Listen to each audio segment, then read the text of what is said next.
Baik, Assalamualaikum warahmatullahi wabarakatuh. Kami dari kelompok satu ingin mempresentasikan tugas hukum bisnis yang berjudul materi ketenagakerjaan. Sebelum itu, perkenalkan, nama saya Muhammad Fadil Darmawan dengan NPM C1 C023094 selaku moderator dan rekan-rekan saya. Saya Syal Suci Sandita dengan NPM C1 Channel 23029.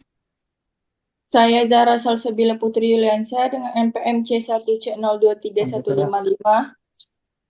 Saya Reynaldi Jandriko Simbolon dengan NPM C1 Channel 23157. Baik, langsung saja kita masuk ke materinya. Perlindungan pekerja. Yang pertama, perlindungan pekerja dewasa ini berfokus pada kondisi kerja masa kini yang terus berkembang, termasuk tantangan globalisasi, otomatisasi, dan digitalisasi.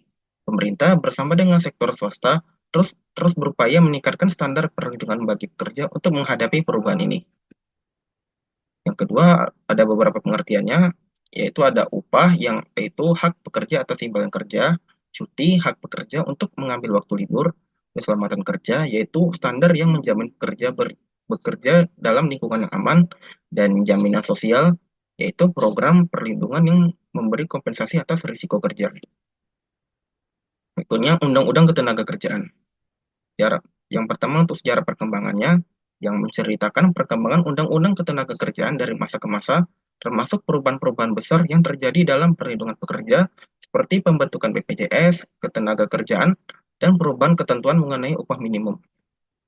Baik, sekian dari saya. Selanjutnya dilanjutkan oleh rekan saya. Nah, baik selanjutnya yang kedua yaitu Undang-Undang Nomor 13 Tahun 2003, yaitu Undang-Undang Ketenagakerjaan yang merupakan dasar hukum ketenagakerjaan di Indonesia.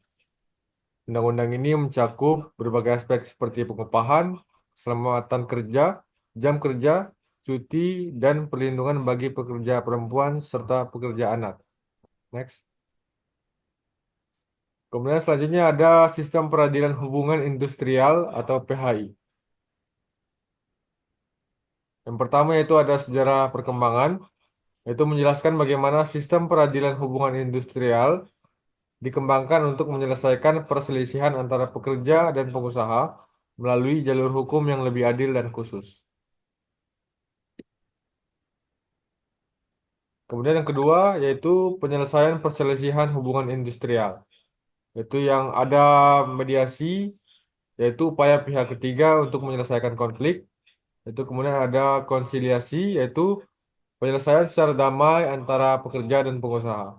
Kemudian yang terakhir ada arbitrase, yaitu keputusan penyelesaian sengketa oleh pihak ketiga yang independen. Selanjutnya yang ketiga yaitu alat bukti penyelesaian perselisihan. Nanti yang pertama ada dokumen kontrak kerja, yang kedua ada surat peringatan, yang ketiga ada catatan jam kerja, dan yang keempat ada slip gaji dan catatan lainnya sebagai alat bukti. Kemudian yang keempat ada putusan sela.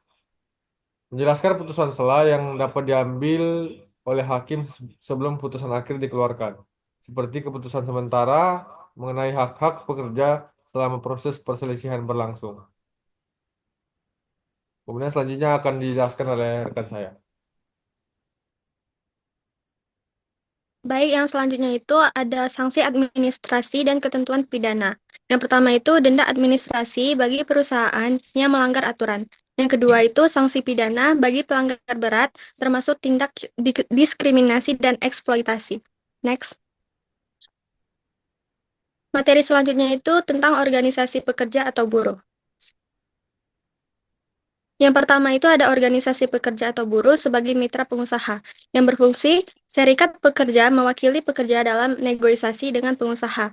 Tujuannya itu untuk membangun hubungan harmonis serta meningkatkan kesejahteraan dan produktivitas, yang dimana dialog sosialnya itu penting dalam mencapai kesepakatan kerja yang saling menguntungkan. Next. Untuk selanjutnya akan dilanjutkan oleh rekan saya. Selanjutnya itu ada Undang-Undang Serikat Pekerja atau Buruh.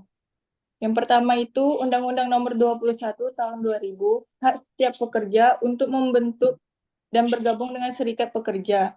Yang kedua itu ada kewajiban serikat, melindungi hak pekerja dan menjaga hubungan dengan pengusaha. Yang ketiga itu hak serikat melakukan negosiasi, mogok kerja, dan mendapatkan perlindungan hukum. Next. Yang ketiga itu ada strategi pengembangan. Pertama itu pendidikan, meningkatkan pengetahuan pekerja tentang hak dan negosiasi. Yang kedua itu ada kolaborasi, membangun kemitraan yang lebih baik dengan pengusaha. Yang ketiga itu ada digitalisasi, menggunakan teknologi untuk memperkuat serikat pekerja. Next.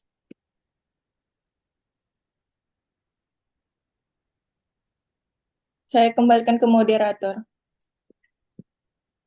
Baik, cukup sekian presentasi singkat dari kami. Apabila ada salah kata saya mohon maaf. Sekian. Wassalamualaikum warahmatullahi wabarakatuh.